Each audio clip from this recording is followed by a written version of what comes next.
श्री कृष्णा श्री कृष्णा श्री कृष्णा श्री कृष्णा। गुरुर्ब्रह्मा गुरुर्विष्णुः गुरुर्देवो महेश्वरः गुरुः साक्षात् परं ब्रह्म तस्मै श्री गुरवे नमः। तस्मै श्री गुरवे नमः। हरि ओम तत्सत्। దృగ్దృశ్య వివేకం 25వ శ్లోకము.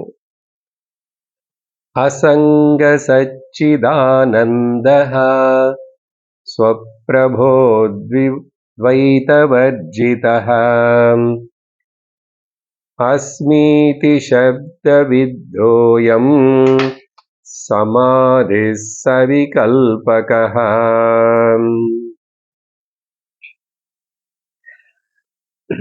శంకరాచార్య ఈ దృగ్దృశ్య వివేకం అనే ఈ చిన్న ప్రకరణ గ్రంథములో వేదాంతం యొక్క సారము, సత్యమును దర్శించుటకు కావలసినటువంటి ఉపాయాలను చెప్తున్నారు. 6 రకాల సమాధి లేక ధ్యాన అభ్యాసములు గడిచిన సత్సంగంలో ఈ 25వ శ్లోకం వరకు మనం అర్థాన్ని చూసాము. 20వ శ్లోకంలో 5 అంశములను గురించి వివరించిన తర్వాత అస్థి భాతి ప్రియం నామ రూపం, ఇదిలో ఈ మొదటి 3 బ్రహ్మం అని చెప్పి ఈ తర్వాత 2 నామరూపాలు జగత్తునకు చెందినవని చెప్పాడు. ఆ తరువాత ఈ 3 కలిసి ఉన్నటువంటి సచ్చిత్ ఆనంద స్వరూపమైనటువంటి బ్రహ్మను నేను, అది నేను అని తెలుసుకొని ఎలా ఆ జ్ఞాన స్థితిలో నిలవగలము, దానికోసం అనేక రకములైనటువంటి సమాధి అభ్యాసములు, నిధిధ్యాస పూర్వక సమాధి అభ్యాసము, దానిలో 2 సూచాము మనం మొదల్లో. ఒకటేమో 3 లోపల 3 బయట అని చెప్పి చార్ట్ చెప్పాను. 3 లోపల చేసేవి, 3 బయట చేసేవి. లోపలంటే కళ్ళు మూసుకొని హృదయంలో చేసేవి. ఈ మొదటి 3 వాటిలో 2 చూసాము. ఒకటేమిటంటే మన హృదయము మనస్సునందే వచ్చేటువంటి ఆలోచనలన్నిటినీ దృశ్యములుగా చూడటము, దృశ్యానువిద్ధ ఆంతరిక దృశ్యానువిద్ధ సవికల్ప సమాధి. మనసులో అనేక రకాలైనటువంటి ఆలోచనలు, థాట్స్ అన్ని వస్తుంటాయి కదా, వాటిని జస్ట్ సాక్షిగా చూడటం, దాన్ని దృశ్యానువిద్ధం అంటారు. అలా చూసేటప్పుడు ఏమి చేస్తున్నాం మనము? సాక్షినైన నేను సాక్ష్యమును చూస్తున్నాను. నేను దృక్కుని, నా చేత ఈ మనసులో వచ్చే ఆలోచనలు చూడబడుతున్నాయి కాబట్టి అవి దృశ్యములు. కాబట్టి దీన్ని దృశ్యానువిద్ధ అన్నారు. అలా చూస్తున్నప్పుడు, గమనిస్తున్నప్పుడు ఆ ఆలోచనలకు వెనక మనము వాటిల్లో పడిపోకుండా జాగ్రత్తగా అవేర్నెస్ తోటి ఉంటూనే చూస్తున్నాం. జస్ట్ ఒక స్క్రీన్ మీద వచ్చేటువంటి బొమ్మల్లాగా వాటిని చూడాలి. అలా చూస్తున్నప్పుడు ఏం చేశాను? ఇప్పుడు నేను సాక్షిని సపరేట్, నేను చూస్తున్నాను, నేను దర్శిస్తున్నాను, నేను దృక్కుగా ఉన్నానని చెప్పి విడదీసుకున్నాను. నన్ను నేను ఆ ఆలోచనలో నుంచి వేరుగా ఒడ్డు మీద నిలుచొని చూస్తున్నట్లుగా. ఇది మొదటి అభ్యాసము. ఆ తరువాత 2వ అభ్యాసం ఏమిటంటే శబ్దానువిద్ధ ఆంతరిక సవికల్ప సమాధి. ఇప్పుడు నన్ను నేను సాక్షి అంటున్నాను. ఆ సాక్షి అయినటువంటి నేను, నా స్వరూపం ఏమిటి? నా యొక్క లక్షణములేమిటి అంటే శాస్త్రములో చెప్పిన అనేక స్వరూప లక్షణ పదాలను నేను లోపల స్మరిస్తూ నాకు నేనే చెప్పుకుంటాను శబ్దములను. ఏ శబ్దములు? ఏవో శబ్దములు కాదు, ఇంతకుముందు శ్రవణం చేసేటప్పుడు విన్న వేదాంత శబ్దములే. నేను అసంగుడను, నేను అసంగుడను, అసంగోహం అసంగోహం అసంగోహం పునః పునః. నేను దేనికి అటాచ్ అయిన వాడిని కాను. ఎవరు నేను? సాక్షిని నేను. అలాగే నేను నిర్వికల్పుడను, నాలో ఏమీ మార్పులు లేవు. నేను ఏకము, అహం ఏకోస్మి, నేను ఏకము. ఇలా ఆ మాటలను స్మరిస్తూ లోపల నా యొక్క స్వరూప లక్షణాన్ని నేను ధ్యానిస్తున్నాను. అందుకని ఇక్కడ 25వ శ్లోకంలో ఏం చెప్పారు? అసంగ సచ్చిదానంద, నేను సత్తుని, నేను ఎగ్జిస్టెన్స్ను, నేను కాన్షియస్ను, నేను ఆనంద స్వరూపుడను, ఆనందోహం శివోహం సచ్చిదానందోహం. ఇలా స్వప్రభ అహం ద్వైతవర్జిత అహం. చూడండి, అన్ని నేను. ఇవెవరిని గురించో చెప్పడం లేదు, ఈ బయోడేటా అంతా నా గురించి. కాబట్టి ద్వైతము లేనటువంటి ఏక వస్తువును నేను, ద్వైతము లేనటువంటి ఏక వస్తువును నేను. నేను స్వయం ప్రకాశుడను, నేను ఉన్నాననేటువంటి నాకు మరొక సాక్షి ఎవరు అక్కర్లేదు, నాకే తెలుస్తున్నది కదా. అందుకండి స్వప్రభ అహం అని చెప్పి ఇలాంటి శబ్దములతోటి ఏదైతే మనస్సులో చేస్తామో తుది లోపల కళ్ళు మూసుకొని దాన్ని సవికల్ప శబ్దానువిద్ద సమాధి అని అంటారు. ఇంతవరకు చూశాం.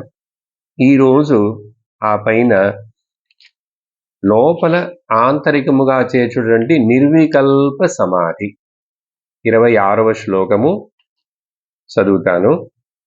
స్వానుభూతిరసావేశాద్ దృశ్య శబ్దావుపేక్షతు నిర్వికల్ప సమాధి స్యాత్ నివాత దీపవత్. ఒక ఉదాహరణ చెప్తూ ఈ నిర్వికల్ప సమాధిని మనకు వివరిస్తున్నారు. మొదట ఒక విషయాన్ని గుర్తుంచుకోవాలి. నిర్వికల్ప సమాధి అనేటువంటిది ప్రబలముగా సహజముగా యోగ శాస్త్రములో యోగములో మాట్లాడతారు. పతంజలి యోగ సూత్రాలు, భగవద్గీతలో అక్కడెక్కడ మనము ఈ నిర్వికల్ప సమాధి అనేటువంటి మాటలు అట్లా చూడం. దాని వలన మనం తప్పుగా అర్థం చేసుకొని భ్రమపడేటువంటి ఒక విషయం ఉంది. అక్కడ మనస్సు అనేదే ఉండదు, అసలు మనసులో ఆలోచనలన్నీ నిలిచిపోతాయి. Stopping the mind, making the mind empty అని అనుకుంటూ ఆ సమాధిలో కూర్చుంటే నిర్వికల్ప సమాధి ఏమీ తెలియదు. అలా గంటల తరబడి రోజులు కూడా కూర్చుంటారు యోగులు అని వింటుంటాం. కానీ వేదాంతము అలా శూన్యము, మనస్సుని నిలిపివేయటము, ఆలోచన లేకుండా చేయటము అనేటువంటిది స్టాపింగ్ ద మైండ్ అనే విషయాన్ని వేదాంతం ఒప్పుకోవటం లేదు, చెప్పటం లేదు. అలా ఎవరైనా చేస్తారు, చేయగలుగుతున్నారు. నిద్రపోకుండా కూర్చొనే టైం అయిపోయినది తెలియలేదు, టైం తెలియలేదు కాబట్టి దేశము తెలియలేదు, శరీర స్పృహ కూడా లేదు అంటే మేబీ చేసుండొచ్చు, చేయవచ్చు. కానీ అటువంటి మనస్సు లేని స్థితి అనేటువంటిది ఏదైనా నువ్వు చేస్తే అది జడ సమాధి, అంధ సమాధి అన్నాం. పోయిన క్లాస్లోని పదాన్ని మీకు చెప్పాను. కాబట్టి ఇప్పుడు ఇక్కడ నిర్వికల్ప సమాధిని గురించి ఇక్కడ వివరించబోతున్నప్పుడు మనం మొదట ఇది జడ సమాధి కాదు అని గుర్తుంచుకొని వినాలి. అందుకని మళ్ళీ జ్ఞాపకం చేస్తున్నాను. అప్పుడు ఏమిటి మరి ఇక్కడ ఒక సూక్ష్మమైనటువంటి అఖండాకార సూక్ష్మ వృత్తి ఉంటుంది. ఎలాగైతే నిద్ర అనేటువంటిది కూడా ఒక వృత్తిట, అది సూక్ష్మ వృత్తి, థాట్ది అది కూడా. అందుకని నిద్రలో మనస్సు లేనట్లే, ఆల్మోస్ట్ లేదుగా, ఏమీ తెలియట్లేదు కదా. అక్కడ మరి నిద్ర జడంలాగా నిద్రపోతాడు, మొద్దులాగా నిద్రపోతున్నాడు. I slept like a wooden log. అప్పుడు అక్కడ ఏమీ తెలియట్లేదు కాబట్టి మనస్సు నిలిచిపోయింది, ఆలోచనలు లేవంటాం. సరే, మరి అప్పుడు అదే చాలుగా, మళ్ళీ నిర్వికల్ప సమాధి ఎందుకు? కూర్చొని మళ్ళీ ఎందుకు నిద్రపోయినట్లు పోతావు? ఏమిటి సాధించటానికి? కాబట్టి నిద్రపోయి సాధించలేనిది నిర్వికల్ప సమాధి అని యోగంలో చెప్పే దాంతో కూడా సంపాదించలేము. జ్ఞానము రాదు. ఇంతకుముందు అజ్ఞానముతోటి నేను నిద్రిస్తున్నాను, ఇప్పుడు కూర్చొని కూడా మళ్ళా నిద్రలాంటి ఒక స్థితిని తెచ్చుకుంటున్నాను. అప్పుడు ఏమిటి ప్రయోజనం? ఇంతకుముందు నేను అజ్ఞానుడనే, ఇప్పుడు అజ్ఞానుడనే. కాబట్టి మేలుకొనున్న అజ్ఞానుడే మళ్ళీ నిద్రలో కూడా అజ్ఞానుడిగానే ఉంటున్నాడు. కాబట్టి జ్ఞానం అనేటువంటి నిద్రలో రాదు, నిర్వికల్ప సమాధిలోనూ రాదు యోగులు చెప్పే. కానీ వేదాంతపరమైనటువంటి నిధిధ్యాసనము, విన్న దానిని మననము చేసిన దానిని ఆకలింపు చేసుకోవటానికి పేరు నిధిధ్యాసన, నిర్వికల్ప సమాధి. కాబట్టి ఇక్కడ సూక్ష్మమైనటువంటి నిద్ర అనేది కూడా ఒక వృత్తిట, యాబ్సెన్స్ ఆఫ్ ఎవ్రీథింగ్. అది కూడా ఒక ఆలోచన, ఒక వృత్తిట. నాకు ఏమీ తెలియదు అనేటువంటిది కూడా ఒక ఆలోచనే. అది మాత్రమే అక్కడ ఉంది. అది ఉన్నది కాబట్టే, అది రిజిస్టర్ అయింది కాబట్టే మేలుకున్న తర్వాత నేను మరలా చెప్పగలుగుతున్నాను, నాకు అక్కడ ఏమీ తెలియలేదు. కానీ ఏం చెప్తాను? నాకు అక్కడ ఆనందముగా ఉన్నది. ఎందువల్ల? ఏమీ తెలియలేదు కాబట్టి ఆనందంగా ఉందా? అప్పుడు అన్ని తెలుసుకోవటం అంటే దుఃఖమేగా. అప్పుడు మరి మేలుకున్న తర్వాత అన్నీ తెలుసుకుంటూనే ఉంటాం, మరి అప్పుడు దుఃఖం ఉంటూనే ఉంటుంది కదా. ఇప్పుడు వేదాంత నిధిధ్యాసన సమాధి వలన ప్రయోజనం ఏమిటంటే, మెలుకుతో ఉండి కూడా, వ్యవహారం చేస్తూ కూడా నేను దుఃఖపడకుండా నా యొక్క ఆనంద స్వరూపం నేను జ్ఞాపకం ఉంచుకుంటూనే ఉంటే, అది కళ్ళు మూసినాను కళ్ళు తెరిచినాను పర్వాలేదు, అది నిర్వికల్ప సమాధి. వికల్పము లేదు. వికల్పములు మనస్సులో ఉంటున్నాయి, బయట ప్రపంచంలో ఉంటున్నాయి. కానీ జ్ఞానము చేత నేను ఆ వికల్పములకు బానిసుడని అవ్వటం లేదు, ఆ వికల్పములో నేను తగులుకోవటం లేదు. వికల్పములను వికల్పములుగా చూస్తున్నాను, అవి మనస్సుకు చెందినవని. అది చూస్తున్నప్పుడు నేను బ్రహ్మమునే అని చెప్పి అహం సచ్చిత్ ఆనంద స్వరూపోస్మి అనేటువంటి ఒక థాట్ సూక్ష్మముగా, అఖండమంటే అది నిరంతరముగా. ఈ సూక్ష్మ వృత్తి అంటే మీకు అర్థమయ్యేట్లు చెప్పాలంటే, చాలా మన మనస్సులో ఆల్రెడీ సబ్ కాన్షియస్ మైండ్లో సూక్ష్మ రూపంలో థాట్స్ ఉంటున్నాయి. ఉదాహరణకు నాకు ఏదో ఒక మనుషుడి పేరు నాకు తెలిసిన వాళ్ళే, కానీ ఆయన పేరు జ్ఞాపకం రావట్లేదు. నోటి దాకా వచ్చింది, నాలుక దాకా వచ్చింది, కానీ మెమరీలో స్ట్రైక్ అవ్వట్లేదు అంటాం. అని చెప్పి కొంచెంసేపు ఆలోచించిన తర్వాత వదిలేస్తాం. కానీ అది లోపల పని చేస్తూ ఉంటుంది. మీరు ఆ వెతికిన మనిషి మీకు తెలియకుండానే ఒక 10 నిమిషాల తర్వాతనో, మధ్యాహ్నమో, సాయంత్రంలో టక్కని ఆ వృత్తి, ఆ మనుషుడి యొక్క పేరు బయటికి వచ్చి జ్ఞాపకానికి వస్తుంది. ఎట్లా వచ్చింది? మీరు ప్రయత్నం చేయకుండా వచ్చింది కాదు, అప్పుడు ప్రయత్నం చేసినప్పుడు రాలేదు. అంటే మీరు మొదట్లో ప్రయత్నం చేసినప్పుడు ఆ లోపల వెళ్ళి ఫైల్స్ని మెమరీ ఫైల్స్ని అది తిరగవేస్తూ చూస్తున్నది, కానీ అప్పుడు వెంటనే చెప్పలేకపోయింది. కానీ అది సూక్ష్మ రూపంలో లోపల పనిచేస్తున్నదే కాబట్టి దాని యొక్క రిజల్ట్ని సడన్గా ఏదో ఒక టైంలో టక్కని జ్ఞాపకం వచ్చేస్తుంది. దాన్నే సూక్ష్మ వృత్తి అంటారు. ఇక్కడ అహం బ్రహ్మాస్మి అనేటువంటిది అఖండార సూక్ష్మ వృత్తిగా మనం చేసుకోగలిగామంటే అది ఎట్లా? ఇదో బాహ్య ఆంతరిక శబ్దానువిద్ధ దృశ్యానువిద్ధ ఈ సమాధులను బాగా అభ్యాసం చేసిన తర్వాత చాలా కాలమునకు ఈ స్థితి వస్తుంది. కాబట్టి లోపల చేసే నిర్వికల్ప సమాధిట ఎలా చేయాలి? స్వానుభూతి రసావేశాద్. స్వ అనుభూతి. నా యొక్క స్వ అనుభూతి ఏమిటి? మనస్సు లేకుండా, ఆలోచన లేకుండా ఉన్నప్పుడు నిద్రలో నా స్వ అనుభూతి ఎలా ఉంది? మై ఓన్ సెల్ఫ్ ఎక్స్పీరియన్స్ ఆనందముగా ఉంది. ఉన్నానని నాకు తెలుస్తున్నది. నిద్రలో తెలుస్తున్నట్టుగా చెప్పలేవు, కానీ మెలకు వచ్చిన తర్వాత చెప్తున్నావంటే అక్కడ ఉన్నావని నీకు తెలుసు కాబట్టి, తెలుసుకున్నది రిజిస్టర్ అయిందే కాబట్టి స్వ అనుభూతి. ఆ తర్వాత ఆనందంగాను ఉన్నానని నాకు తెలుసు, ఆనందముగాను ఉన్నాను. ఇటువంటిది ఇక్కడ అహంకారమునకు చోటు లేదు. చూడండి, అది గుర్తుంచుకోవాలి.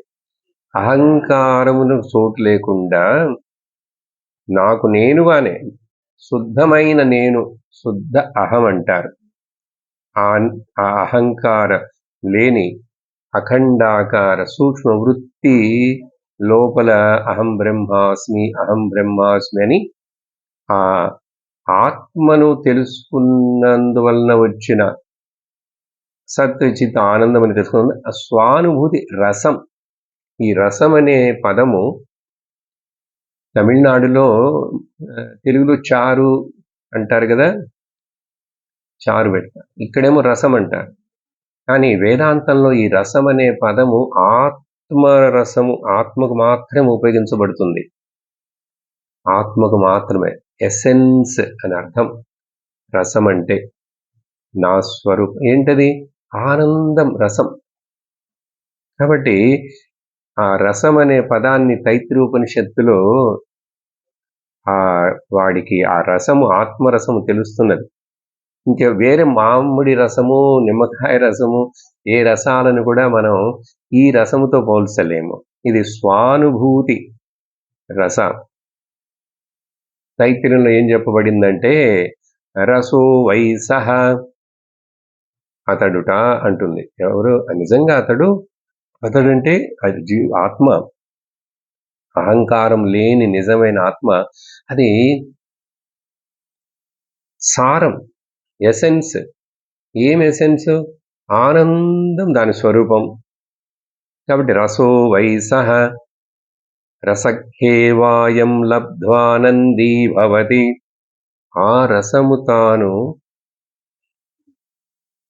అనుభవిస్తున్నప్పుడు తానను తాను ఆనందుడైపోతాడు, ఆనందీ భవతి.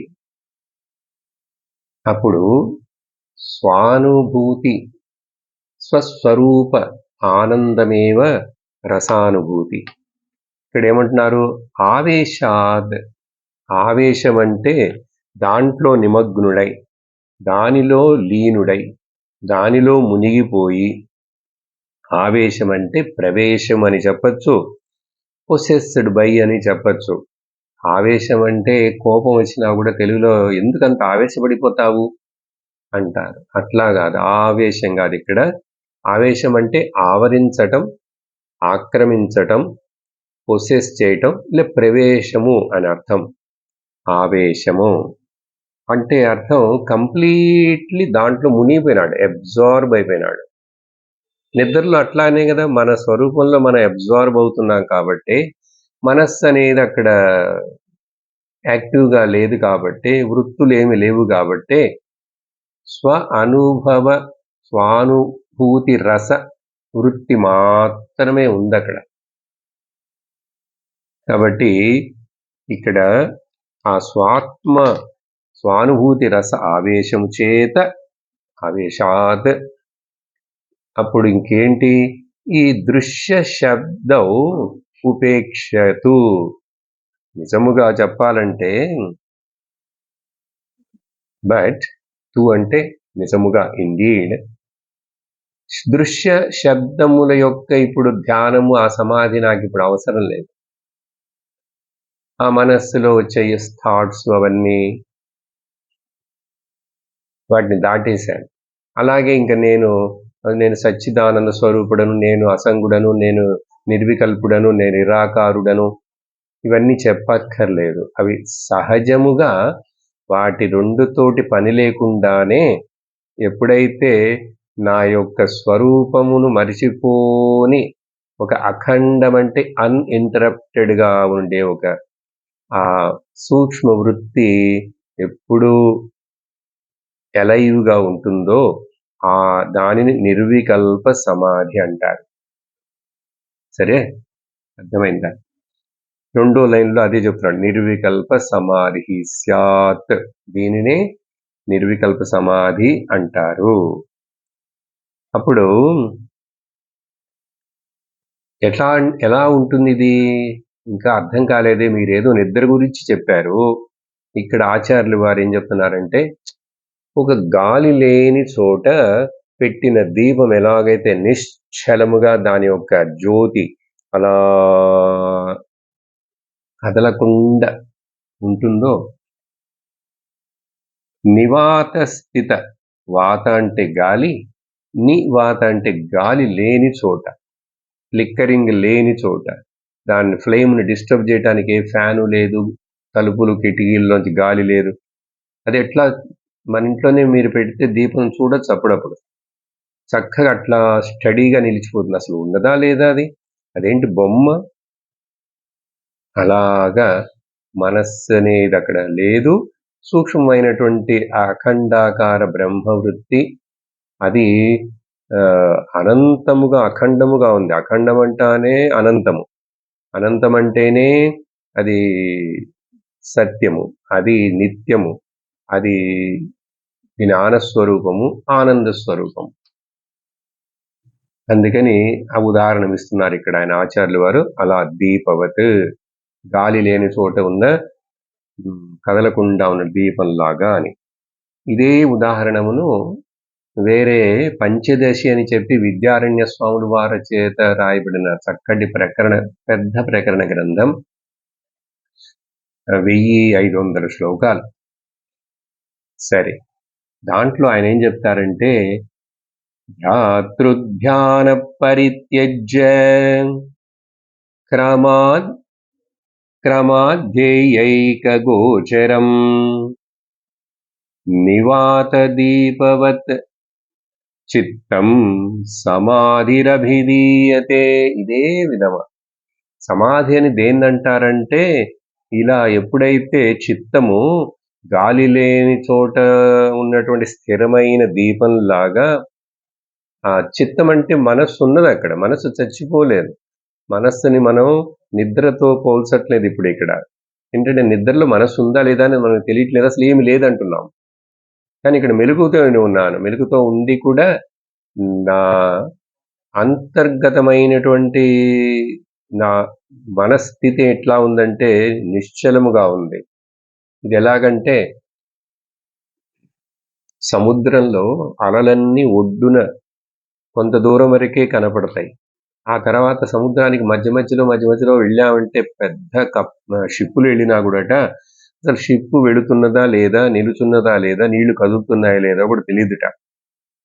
అంత గంభీరంగా సముద్రం మధ్యలో అలలుండవు, మూమెంట్ ఉండదు, ఏమీ లేకుండా అట్లా ఉన్నందున్న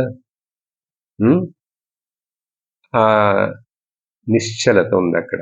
కానీ ఒడ్డున చూస్తే అలలు ఉన్నాయి చూడండి. ఇంకా అలాగే లోపలికి వెళ్ళినప్పుడు అసలు గ్లాస్ లాగా ఒక గ్లాస్, ఇది మన చిన్న యాక్వేరియం చూసి కూడా మనం నేర్చుకోవచ్చు. యాక్వేరియం ఉందా, దాంట్లో చిన్న చిన్న చేపలు ఉన్నాయి. కానీ చేపలు ఆ నీళ్లలో మధ్యలో ఇట్లా ముదులు కదులుతున్నప్పుడు నీళ్లు కదలవు. చేప కదులుతుంది, నీళ్లు కదలవు. గమనించండి. అదే పైన వచ్చి కనుక చేప అట్లా పడిందంటే నీళ్లు చిందినట్లు అలొచ్చినట్లు కనపడతాయి. అందుకని పైన మనం దాంట్లో గాలి రావాలని ఏదో బుడగలో పెడతారు, ఎయిర్ బబుల్స్. అది ఆ బబుల్ వచ్చినప్పుడు అక్కడ మూమెంట్ తెలుస్తుంది కానీ ఇక్కడ నీళ్ల మధ్యలో కింది భాగంలో చేప ఎట్లా ఉందా, అది తోక ఆడిస్తూనే ఉందా, గాలి పీలుస్తూ వదులుతుందా మొప్పలతోటి, కానీ అక్కడ మీకు అసలు ఏమి చలనమే కనపడదు. చూడండి చక్కటి ఉదాహరణ. అలాగట ఇక్కడ అదే చెప్తున్నారు. కానీ విద్యారణ్య స్వామి చెప్పినది విషయం ఏమిటంటే ధ్యానము చేసేవాడు, ధ్యానము చేయబడేటువంటి వస్తువు, ధ్యానము చేయటం అనేటువంటి ప్రక్రియ. అంటే ఇక్కడ అసలు 3 చెప్పాలి, ఆయన 2 చెప్తున్నారు. త్రిపుటి లేదు. త్రిపుటి అంటే 3 అండి. ధ్యానము చేస్తున్న వాడిని నేను, మెడిటేటర్, మెడిటేటెడ్, మెడిటేషన్. త్రిపుటి అంటారు దీన్ని. ఆ 3 లేవు. లేక దీన్ని రకరకాలుగా చెప్పచ్చు. Knower, known, knowing, seer, seen, seeing. ఈ 3 ఇట్లాంటి త్రిపుటి లేనటువంటి క్రమాత్ పరిత్యజ్య అంటే ఈ త్రిపుటిని డ్రాప్ చేశానంటే నేను మెడిటేటర్ని కాను. కానీ ఈ యొక్క విషయం మనకు ఇప్పుడు ఈ నిర్వికల్ప సమాధి కాబట్టి అర్థం కావాలి. అసలు ఇక్కడ మొదట్లో సాక్షి అని చెప్పాం.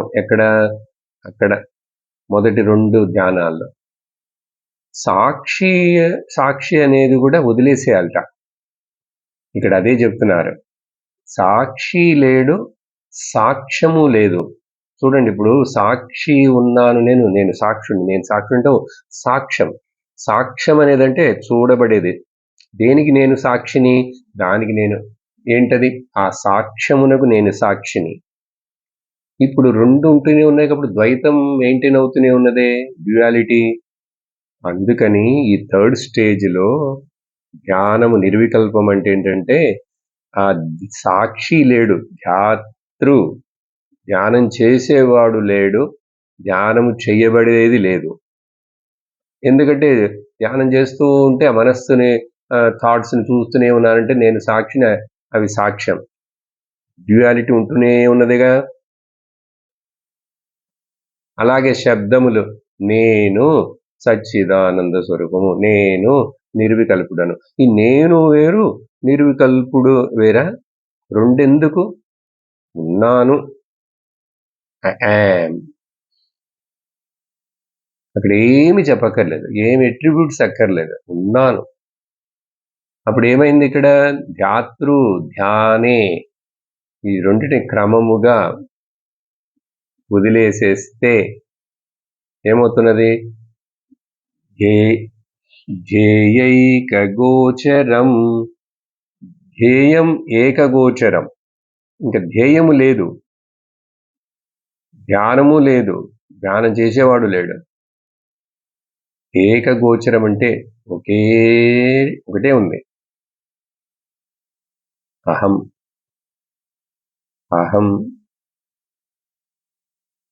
అహమస్మి, అహం. అది గాలి లేని దీపం దగ్గర ఉన్నట్లు, దీపంలాగా ఉంటే అది సమాధి, సమ్యగ్ధి. అంటే చూడండి, మెయిన్గా ఏమర్థం చేసుకోవాలి ఇక్కడ? No gain, no loss. సింపుల్గా చెప్తున్నాను, పొందబడేది ఏమీ లేదు, పోగొట్టుకునేది కూడా ఏదీ లేదు. దీనినే నిర్వికల్ప సమాధి అంటారు. మీకు ఈ సంస్కృత పదాలు ఇవన్నీ అర్థమైనవో లేదో, ఇదొక్కటి మాత్రం అర్థం చేసుకొని ఇట్లా చెప్పండి. నేను పొందవలసినది ఏమీ లేదు, నేను పోగొట్టుకునేది కూడా ఏమీ లేదు. No gain, no loss. అందుకని ధ్యానం చేసి నేనేమి సంపాదించడానికి ఏం లేదు ఇక్కడ. ధ్యానం చేసి ఏదేదో అన్ని బయటికి నెట్టేయటానికి ఏమి లేదు. నెట్టేవాడెవరు? నెట్టబడేదేమిటి? ఏమున్నది? ఏమి లేవు. ఉన్నది ఒకటేగా. ఒకటి ఉంటే ఆ ఒకటిని నెట్టుతుందా ఏంటి? ఎందుకు నెట్టాలి? నెట్ ఎక్కడికి పోతుంది? ఏ ఉదాహరణ జ్ఞాపకం రావాలి? ఆకాశం. ఆకాశం వెకేట్ చేసి అది ఊరికి వెళ్ళిపోతుందిట. అంటే నవ్వు వస్తుంది కదా. ఆకాశం ఇండియా నుంచి కెనడాకి వెళ్ళాలనుకుంటున్నది. వెళ్ళగలదా? వెళ్ళాలా? వెళుతుందా? ఎందుకంటే అక్కడ అది ఉంది. అది లేకుంటే అక్కడ లేకపోతే కదా ఇక్కడి నుంచి వెళ్ళటానికి. ఈ విషయం చాలా గంభీరం. ఏది? No gain no loss. అందుకని ఆధ్యాత్మికము, స్పిరిచువాలిటీ వలన మనం కొత్తగా ఏమి పొందట్లేదు. మీరు మిస్టిక్స్, భ్రమ, రిలీజియన్ థింగ్స్, ఉపాసనలంటే మీరు భ్రమలో ఉండిపోతారు. కానీ ఇప్పుడు నేను మాట్లాడే ఈ దుర్దృశ్య, ఈ హైయెస్ట్ వేదాంతానికి వచ్చిన తర్వాత డ్రాప్ ఎవ్రీథింగ్. అన్ని డ్రాప్ చేసిన తర్వాత ఇంకా డ్రాప్ చేయటానికి ఏమి లేదు. అన్నిటిని ఎవరైతే డ్రాప్ చేశారో ఆ డ్రాప్ చేసిన నేను మాత్రమే ఉన్నాను. ఇప్పుడు అదొకటే, నేను మాత్రమే సత్యము. ఆ నేననేది ఏమిటి? ఈ చిన్న శరీరంలో ఈ అహంకారంతో చెప్పడం కాదు. జ్ఞానము చేత బాగా బుద్ధిలో తెలుసుకొని, అర్థం చేసుకొని, అనుభవపూర్వకముగా నేను మాత్రమే ఉన్నాను. అందుకని నిద్రలో ఎవరికి కూడా నష్టము లేదు, లాభము లేదు. నీకు మెలకువలో ఉండి నీ వ్యాపారాల్లో నష్టలాభాలు ఉండొచ్చు, పేరు ప్రతిష్టలు ఉండొచ్చు. కానీ నిద్రలో అడుగుతున్నాను, సిన్సియర్గా అడిగి చూడండి, నిద్రలో నీకేమైనా లాభం ఉందా, నష్టం ఉందా? ఏమి చెప్పలేవు. ఎట్లాగైతే లాభ నష్టాలు చెప్పలేకపోతున్నావంటే ఏ ద్వంద్వముల గురించి నీకు అక్కడ అవకాశం లేదు. మరి ద్వంద్వములు ఏమి లేకుండా నేను ఉన్నాను కదా. ఎట్లా ఉన్నాను? సచ్చిదానంద రూపముగా ఉన్నాను.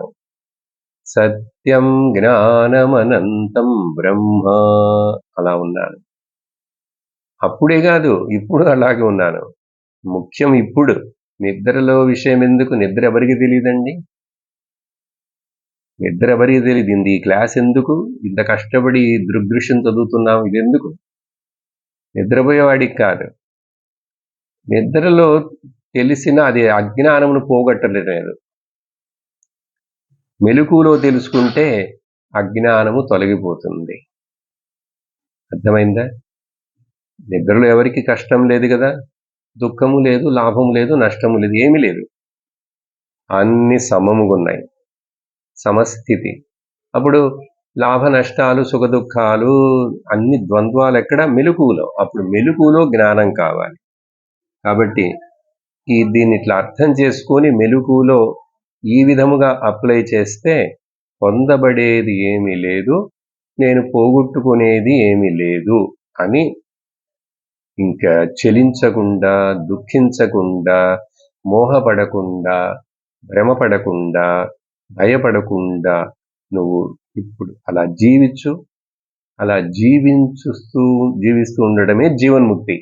అలా జీవిస్తూ ఉండే జీవన్ముక్తి పేరే నిర్వికల్ప సమాధి అండి. కళ్ళు మూసుకొని ఎక్కడో కూర్చొని తర్వాత బయటకు వచ్చాడు, ఇది కాదు. అర్థం చేసుకోండి.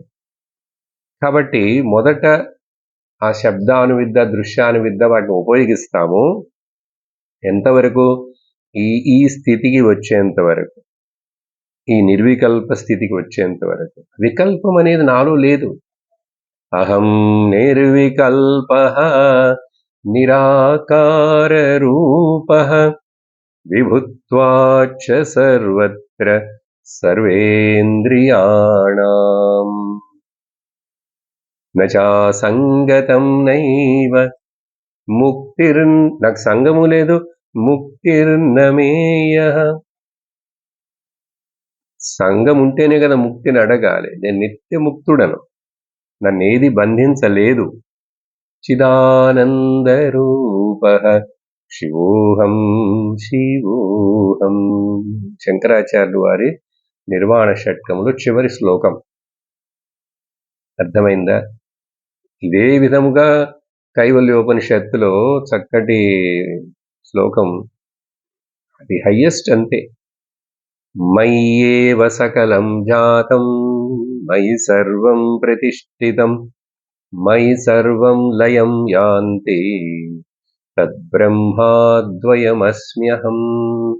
నాయందు నుండే అన్నీ కనపడుతున్నాయి, బయలుదేరుతున్నాయి. నాయందే అన్నీ నిలుచుంటున్నాయి, నాయందే అన్నీ లయించిపోతున్నాయి. కాబట్టి ఆ నేను అద్వయ బ్రహ్మ స్వరూపుడను. నాలో ద్వైతం లేదు. నా యందు నా మీద ఒక తోట్రం, ఒక ప్రొజెక్షన్. ఏదిట అన్ని సర్వం మయ్యేవ సకలం పుడుతున్నాయి నా యందు. ఈ నేను అనేటువంటిది ఈ చిన్న ఈ శరీరంలో చిక్కుకొని భ్రమిస్తూ ఊహిస్తూ ఉన్న జీవుడు కాదండి ఇక్కడ మాట్లాడే విషయం. ప్రయత్నించండి గ్రహించటానికి, అర్థం చేసుకోవటానికి. ఇలా ఈ శ్లోకంలో నిర్వికల్ప సమాధి అంటే ఏంటి చెప్తున్నారా? ఇదే దీపం ఉదాహరణ చెప్తూ భగవద్గీతలో భగవాన్ శ్రీకృష్ణుడు ఇదే ఉదాహరణ ఉపయోగించి చెప్పారు. ఆయన కూడా 6వ అధ్యాయము ధ్యానయోగం అని దానికి పేరు.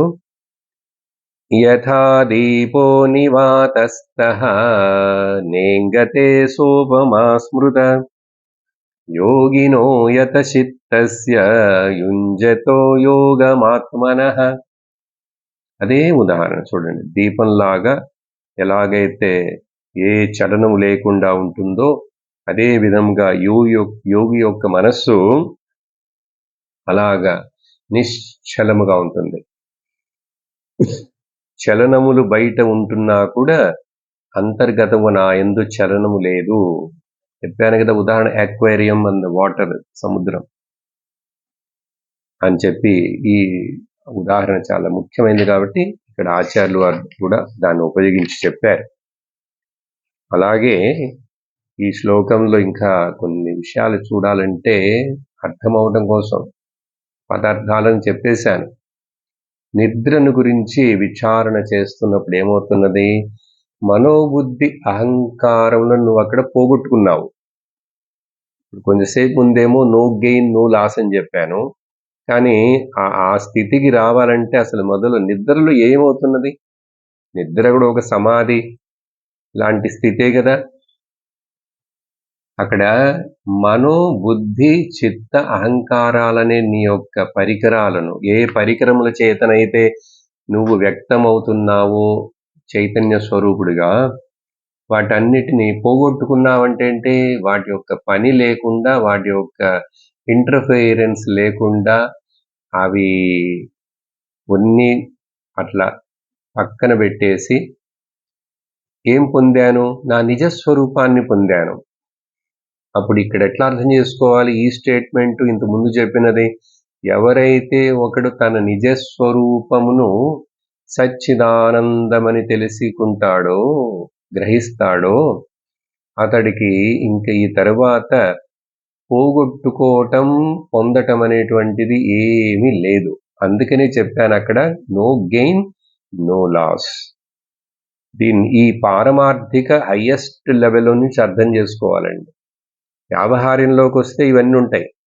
ప్రాతిభాసిక కళలో కూడా పోగొట్టుకుంటాడు, ఏడుస్తాడు, అక్కడ కూడా ఆనందపడతాడు, అక్కడ ఏవేవో అనుభవిస్తుంటాడు, ఇంద్రియ సుఖాలని. అవన్నీ కళలో,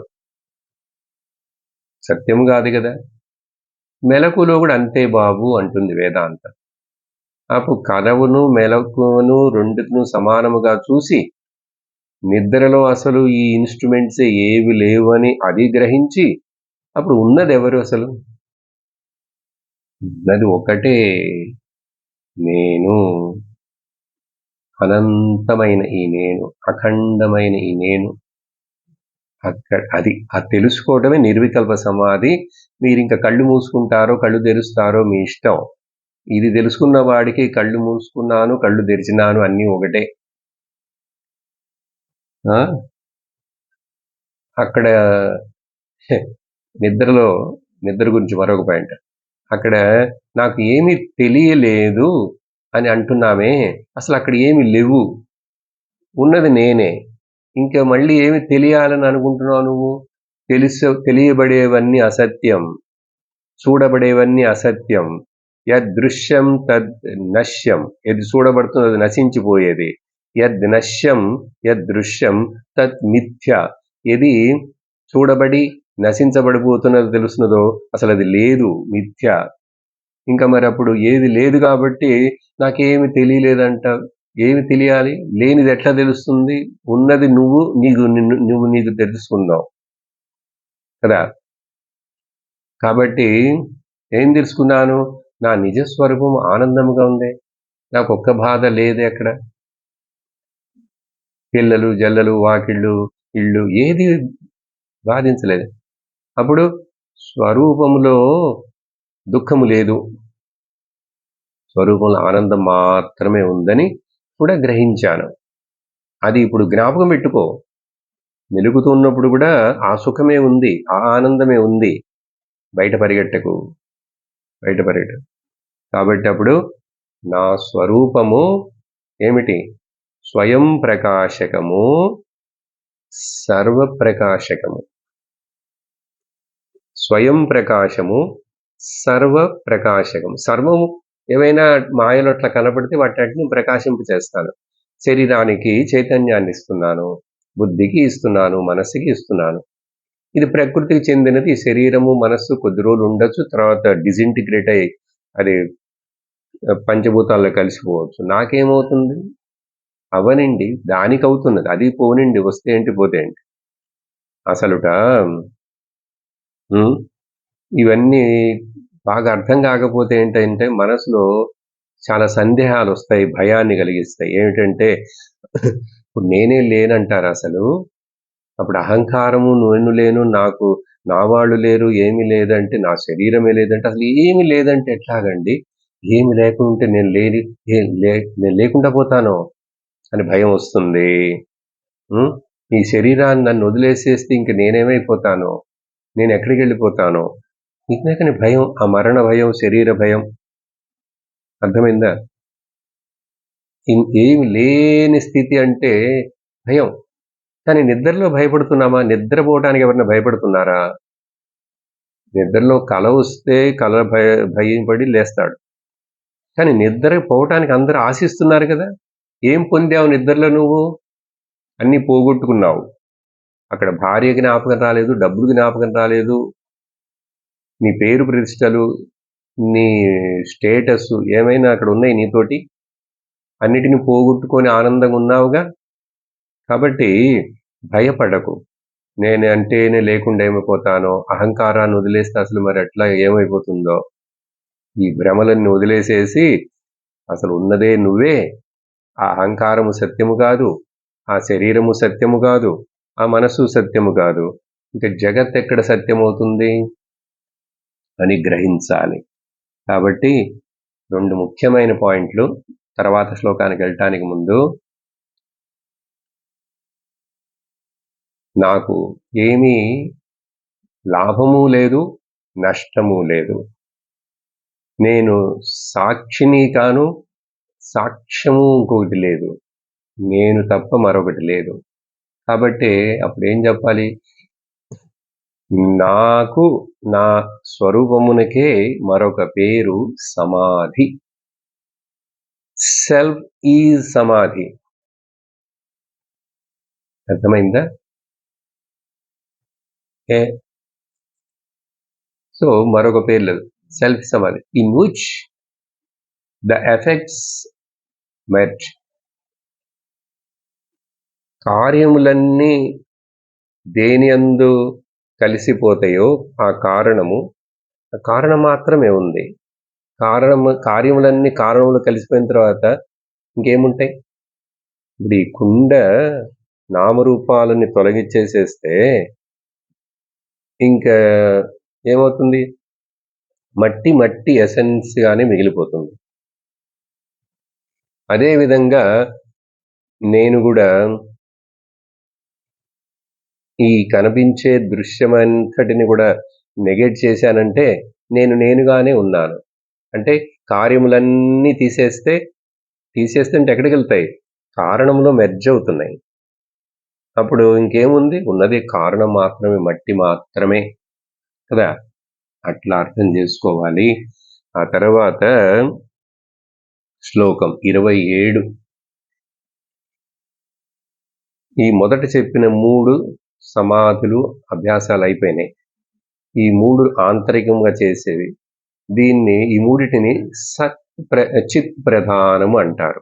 ఎందుకంటే అక్కడంతా కాన్షియస్ అనేది దాని గురించి నేనెవరను, నేను సాక్షిని అని చెప్పి ఆ దృశ్యాలన్నింటినీ, మైండ్ని అన్నిటినీ నెగ్లెక్ట్ చేసి పక్కన పెట్టాను.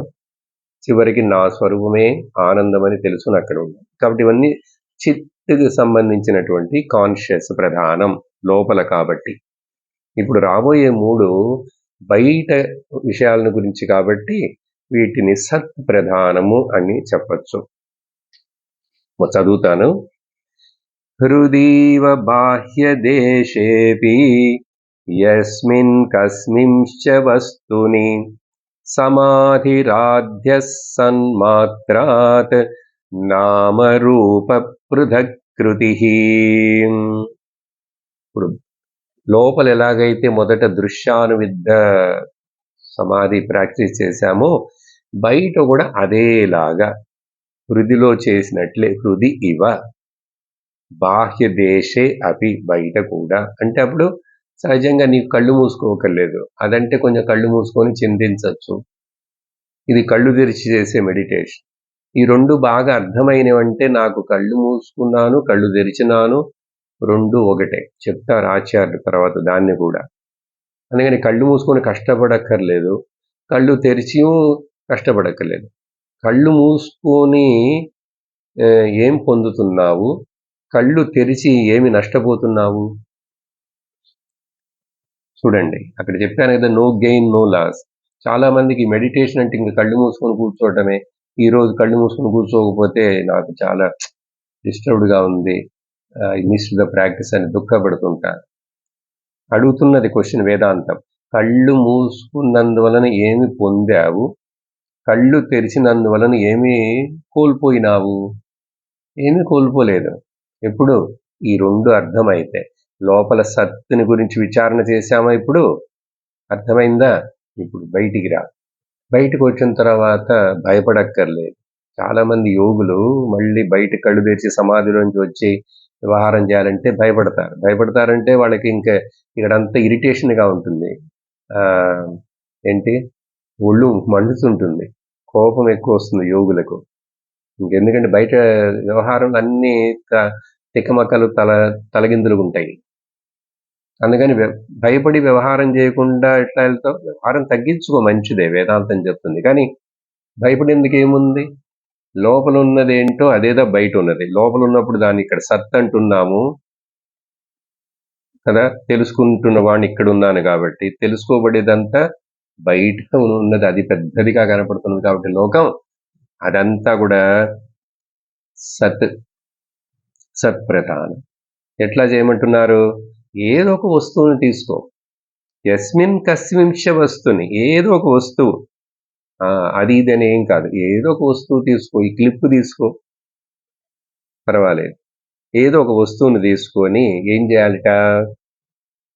దీనికి ఈ రూపము నామము ఉంది కదా, ఆ మొదట చెప్పిన 5-20 శ్లోకంలో మర్చిపోకూడదు. దీంట్లో ఉన్న నామరూపాన్ని ఏం చేయాలిట? నామరూప పృథక్కృతి, అది సపరేట్ చేయి. అది ఎట్లా సార్? ఫిజికల్గా చేయలేవు, ఇంటలెక్చువల్గా చేయాలి. నామరూపములు దీంట్లోంచి తీసేస్తే క్లిప్ అనే పేరుని తొలగించు, ఆ రూపమును తొలగించు, కానీ ఉన్నది అనేది ఉంటుంది. ఎట్లా ఉంటుంది? సత్మాత్రాత్ సమాధి ఆద్య. ఆద్య అంటే ఇప్పుడు ఇక్కడ ఏంటి సమాధి? సత్ మాత్రమే ఉంది. Clip is, bag is, cell phone is, book is కదా, light is, pot is, flower is ఉన్నాయిగా. ఈజ్, ఆ ఈజ్నెస్ ని మాత్రం పట్టుకో. అది ఎట్లా సార్ పట్టుకుండేది? మరి కొంచెం కష్టమే. పట్టుకోవడం అంటే ఏంటి? చేతితో పట్టుకో, బుద్ధిలో గ్రహించు. ఎట్లా? సినిమా చూడటానికి ముందు సినిమా హాల్లో కూర్చున్నప్పుడు స్క్రీన్ మాత్రమే ఉంటుందండి అక్కడ కదా. ఆ స్క్రీన్ మీదనే కదా ఆ బొమ్మలు కనపడితే తర్వాత నీడలు. సినిమా అంటే ఫిలిం షాడోసే కదా.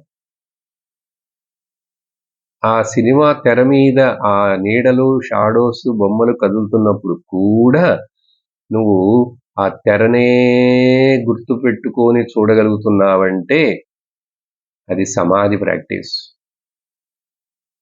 ఇంతకంటే సులభమైన ఎగ్జాంపుల్ ఏం చెప్పాలి? తెర ఉంది, తెర ముఖ్యం, తెర మీద కనబడుతున్నాయి. ఆ తెరని సత్ అంటున్నారు ఇక్కడ. ఏదో ఒక వస్తువు తీసుకో, సత్. సత్ అంటే అస్తిత్వం, ఉనికి, ఈజ్, ఉన్నది. ఆ ఉన్నది అనేటువంటిది నువ్వు నామరూపాన్ని పట్టుకుంటే కష్టం. ఈ క్లిప్పు నిప్పులో పడేస్తే బూడిదైపోతుంది. అక్కడ ఏమున్నది? బూడిద ఉన్నది. బూడిద నామరూపాలు తీసేసేయి, అది మట్టిలో కలిపే నీళ్ళలోనో నీళ్లు ఉన్నాయి ఇలా అని ఆ రోజు చెప్పాను. ఇలా అన్నిటినీ ఒకటొకటి కలిపిస్తే ఉన్నాయి, ఏదో ఒక రూపంలో ఉన్నాయి. ఆకాశంలో అన్నీ ఉన్నాయి. ఉన్నది అనేది ఉంటూనే ఉన్నది. ఉన్నది అనేది ఉంటూనే ఉంటుంది. దీనికి ఏం చెప్పాలి? ఆకాశము ఉదాహరణ పెట్టుకొని అర్థం చేసుకోవాలి. ఈ సత్తుని అర్థం చేసుకోవడం కొంచెం శ్రమ. చిత్ అంటే కాన్షియస్, లోపల ఏదో నేను నేను అనిపిస్తున్నది కదా, కొంచెం ఈజీగా ఉంటుంది. ఈ బయట కనపడేదంతా సత్ అంటే అది ఉన్నది. ఆ ఉన్నది అనేటువంటిది సత్యము కానీ నామరూపం సత్యము కాదు అంటున్నారు. నామరూపాన్ని వదిలేసేయి. అప్పుడు నామరూపాలన్నిటినీ వదిలేసేస్తే ఉన్నది ఉన్నది ఉన్నది ఉన్నది ఉన్నది ఉన్నది. ఆ ఉన్నది అనేటువంటిది ఇక్కడ ఉన్నదని తెలుసుకుంటున్నటువంటిది ఎరుక. ఈ ఎరుకే ఆ ఉనికి, ఆ ఉనికియే ఈ ఎరుక. అది తెలుసుకుంటావు నువ్వు. ఉనికి ఎరుక వేరు కాదు, సత్తు చిత్తు వేరు కాదు. సదేవ చిత్ చిదేవ సత్. అప్పుడే కదా మరి ఏకమేవ, ఒకటే ఉన్నదని చెప్తాం. కానీ ఇప్పుడు మనకు అలా ఏదో తెలుసుకుంటున్న వాడిని నేనున్నాను, తెలుసుకోబడేది ఉందన్నావు. ఆ తెలుసుకోబడేది అంతా కూడా అసలు అది లేదు, నిజంగా మిథ్య అంటున్నావు. కానీ ఏది మిథ్య అంటే అక్కడ నామరూపాలు మిథ్య. మట్టి ఉందిగా, కుండనే పేరు, ఈ రూపం అబద్ధం, మిథ్య అంటున్నాం వేదాంతంలో. బాగా అర్థం చేసుకోండి కదా. మట్టి లేదంటలేదే, మట్టి మిథ్య అని చెప్పలేదే. అలాగే ఆత్మ అనేది అస్తిత్వం, ఉనికి అనేటువంటిది ఎప్పుడు ఉన్నది, అది ఉంటూనే ఉన్నది. అది ఉంటున్నది, అది దానికి ఉన్నదని తెలుసు, జ్ఞానం ఉంది, ఎరుక. అది ఏ ద్వైతములో ఏ ద్వంద్వములతోటి సంబంధం లేకుండానే అది ఎప్పుడు అలాగే నిరంతరం అఖండం అట్లాగే ఉంది. కాబట్టి అది ఆనంద స్వరూపం. అక్కడ ఆనందం అనేది సముద్రంలాగా, ఆనంద ఘన సముద్రం ఉన్నది. కాబట్టే ఈ చిన్న చిన్న వస్తువుల మీద, రసగుల్లా మీద, జిలేబీలో, ఆభరణాలు, వస్త్రాలలో ఆనందం ఉన్నట్లుగా మనకు అనిపిస్తుంది. అది నాకు ఆనందాన్ని ఇస్తున్నది. అది ఎలా ఇస్తుంది? జడం. ఇప్పుడు కొత్త సెల్ ఫోన్ కొనగానే ఆనందాన్ని ఇస్తుంది. దీనికి ప్రాణం ఉందా ఏంటి? దానికి అంటూ చైతన్యం ఉందా? కానీ నేను నా దగ్గర ఉన్న ఆనందాన్ని దాంట్లో కొంచెం అట్లా రిఫ్లెక్ట్ చేసి అక్కడి నుంచి ఆనందం వస్తున్నది అనుకుంటున్నాను. నన్ను నేను మర్చిపోతున్నాను. ఆనందమునకు సోర్స్ నేను అని మర్చిపోయి దాంతోటి కలిసిపోయి అది ఇస్తే అది పగిలిపోతే అది కింద పడితే అది ఎవరైనా దొంగలు తీసుకుంటే ఏడుస్తా. ఇదే కదా లోకంలో మన ఏడుపంతా ఏంటంటే మనం పట్టుకొని ఇది నిజం ఇది నిజం ఇది నాకు కావాలి ఇది నాకు ఉండాలి దీంట్లో నాకు ఆనందం వస్తుంది అంటున్నావు అనుకో, అది నిన్ను తప్పకుండా దుఃఖపెడుతుంది. దుఃఖపరచి అది పగిలిపోతుంది, చినిగిపోతుంది, వెళ్ళిపోతుంది, కనుమరుగైపోతుంది. అన్ని అంతే కదండి మరి లోకంలో. ఎందుకు ఆ భ్రమను పట్టుకొని భ్రమిస్తావు? అందుకని ఇక్కడ సత్తును పట్టుకో. సత్తుకి ఏమీ కాలేదు, సత్తుకు ఏమి అవ్వదు. సత్తుకి ఏమైతే దాని సత్తు అనరు. సత్ అంటే నా అర్థం ఏంటో చెప్పాను కదా. త్రికాలే అపి యద్ తిష్టతి, 3 కాలాల్లో కూడా అది అప్పుడు ఉంది ఇప్పుడు ఉంది ఎప్పుడు ఉంది, అసలు కాలమే లేదు అక్కడ. అప్పుడు ఇప్పుడు అప్పుడు అని తర్వాత అని చెప్పాలంటే అది ఏదైనా మారితే కదా చెప్పాలి. అది మారకుండా ఉన్నప్పుడు దానికి ఇంకా అక్కడ కాలం ఎందుకు చెప్తాము, దేశం ఏం చెప్తాము, ఏం చెప్పలే. దేశకాల వస్తు రహితం సచ్చిత్ ఆనందం నేను అని చెప్పి ఈ బాహ్యముగా చేసేటువంటి దృశ్యానువిద్ధ బాహ్య సవికల్ప సమాధి, 4వది ఇది మనం ఇప్పుడు మాట్లాడేది. 3 అయిపోయిన 4వది. ఇలాగా ఈ బాహ్యమైనటువంటి ఇప్పుడు అసలు కష్టాలు మార్పులు శరీరానికి ఎన్నో వస్తున్నాయా, కానీ శరీరానికి అవి తెలియవు. శరీరం ఎప్పుడు కూడా నాకు వ్యాధి వచ్చిందని అది చెప్పదు, అది ఏం చెయ్యదు. మరి అప్పుడు దుఃఖపడుతున్నది, బాధపడుతున్నది, అటాచ్మెంట్ పెట్టుకున్నది ఎవరికి? మనస్సుకి. ఈ మనస్సుకి శరీరానికి ఉన్న సంబంధం ఏమిటంటే, మనస్సు అనేటువంటిది ఒక బ్యాగ్ అనుకోండి, ఓకే, సంచిలో ఒక పెద్ద గుమ్మడికాయను కొని, లేక ఇప్పుడు ఎండాకాలం వస్తాయి కదా పుచ్చకాయలు, పెద్ద పుచ్చకాయ కొని ఆ సంచిలో పెట్టా. ఆ తర్వాత సంచిని ఇలా పట్టుకుంటే ఎట్లా ఉంటుంది? టెన్షన్గా ఉంటుంది. కాబట్టి మనస్సు అనే సంచిలో శరీరం అనే పుచ్చకాయ, అప్పుడు ఆ మనస్సు ఈ పుచ్చకాయని మోస్తున్నది అనుకోండి. సంచికి టెన్షనే కదా, మనస్సుకి టెన్షనే కదా. ఈ టెన్షన్ తోటి పొద్దునుంచి చేస్తూ మధ్య మధ్యలో అలిసిపోయి ఎప్పుడైనా సరే ఈ శరీరాన్ని కొంచెం అట్లా బ్యాగ్ కింద పెడితే మనస్సు టెన్షన్, సంచిలో టెన్షన్ ఉండదు కదా. అలాగే ఈ మనస్సు ఆ శరీరాన్ని కొంచెం నేను వదిలేయాలి కింద పెట్టాలనుకుంటుంది. అట్లా కింద పెట్టాలి వదిలేయాలనుకోవడమే ఆ నిద్రలోకి వెళ్తాం. నిద్రలోకి వెళ్ళిపోతే ఈ పుచ్చకాయ బరువు శరీరం సంచికి తెలియలేదు, మనస్సుకి. కానీ మళ్ళీ మనస్సు మేలుకుంటుంది. కొంచెం మేలుకోగానే మళ్ళీ ఈ శరీరాన్ని మోస్తుంటుంది. ఈ శరీరాన్ని మోసి ఇట్లా ఇంకా కొద్ది రోజుల తర్వాత ఈ శరీరం, ఈ పుచ్చకాయ పండిపోయి, పగిలిపోయి, పాడైపోయి నాశనం అయిపోతున్నది. పండు దానంతటదే నాశనం అయిపోతుంది కదండి. ఈ శరీరం కూడా అంతే పండిపోతుంది. ఇది పండిపోతుంది. నువ్వు ఏమైనా చెయ్యి, ఏ ఆయుర్వేద మందు, ఆ మందు, ఈ మందు, కాయకల్పం, అవన్నీ చెయ్యి, ఇవన్నీ చెయ్యి, ఏదైనా చెయ్యి, ఇది పండి ఫల్యమైపోయి అట్లా నాశనం అవుతుంది. కానీ ఈ మనస్సుకి ఈ శరీరాన్ని మోసి చాలా రోజులు దాని దీంతో బాగా ఫ్రెండ్షిప్ ఏర్పడిపోయి ఇంక ఈ పుచ్చకాయ పండిపోయి ఈ శరీరం, పుచ్చకాయ అంటే శరీరం, ఇది దీనికి వ్యాధులు వచ్చి ఇంక దానికి వల్లగాక కొంచెం కృషించిపోయి నశించిపోతుంటే కూడా వదిలేయచ్చు కదా. సరే అని చెప్పి వదిలేస్తుంది మనస్సు, శరీరాన్ని వదిలేస్తుంది. కానీ మనస్సు అప్పుడు ఫ్రీ అవుతుంది. అయ్యి ఏంటో చేస్తుంది, ఇంతకాలం నేను ఆ గుమ్మడికాయలాగుండే శరీరాన్ని మోస్తున్నాను, ఇప్పుడు ఏమి లేదే మోయటానికి అని చెప్పి చూడండి మనస్సు చేసే ఘోరమైన పని. ఒక పని మరొక పుచ్చకాయని తీసుకుందాం ఇంకొక శరీరాన్ని పొందుతుందిట. కాబట్టి శరీరానికి మనస్సుతో ఉండాలని ఏమి లేదు. మనస్సు సూక్ష్మ శరీరమే ఇంకొక శరీరం కావాలి అని చెప్పి మళ్ళీ ఆ శరీరాన్ని పట్టుకొని అక్కడ మళ్ళీ తిరుగుతుంటుంది. అక్కడ మళ్ళీ వ్యవహారం ఇదే కథ.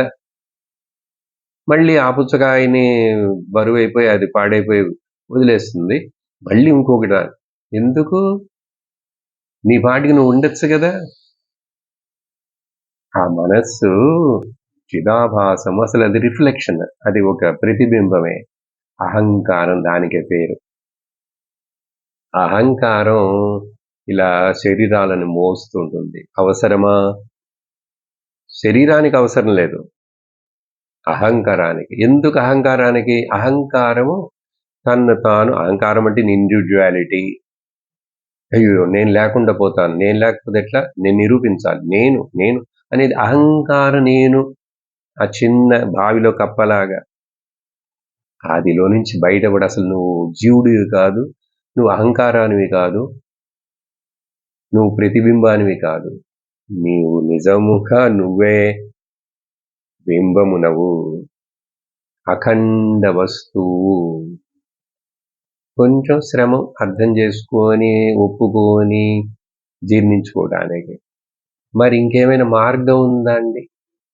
ఏమీ లేదు, ఇంకొక మార్గము లేదు. నాణ్య పంథా విద్యతే యనాయ, అది కూడా శాస్త్రమే ఖచ్చితంగా చెప్తుంది. There is no other way. తప్పించుకునేందుకు ఒకటి, నీ యొక్క నిజస్వరూపం నువ్వు క్లెయిమ్ చేయి, నువ్వు తప్పించుకుంటావు. ఆ క్లెయిమ్ చేయటమే నిర్వికల్ప సమాధి, ఆ క్లెయిమ్ చేయటమే జీవన్ముక్తి, ఆ క్లెయిమ్ చేయటమే మోక్షం. అన్నీ అదే. దీనికి ఏం చేయాలి? కళ్ళు మూసుకుంటాను, కళ్ళు తెరుస్తాను, అక్కడికి పోతాను, కొండ మీద కూర్చుంటాను, గుహలు ఎందుకు బాబు ఇవన్నీ? Just claim now. ఇప్పుడు ఇక్కడ ఇప్పుడే నువ్వు క్లెయిమ్ చేస్తే you will be free now and here. ఓం పూర్ణమద పూర్ణమిదం పూర్ణాత్ పూర్ణముదచ్యతే పూర్ణస్య పూర్ణమాదాయ పూర్ణమేవావశిష్యతే. ఓం శాంతి శాంతి శాంతి. హరి ఓం శ్రీ గురుభ్యో నమః. హరి ఓం. హరి ఓం తత్సత్.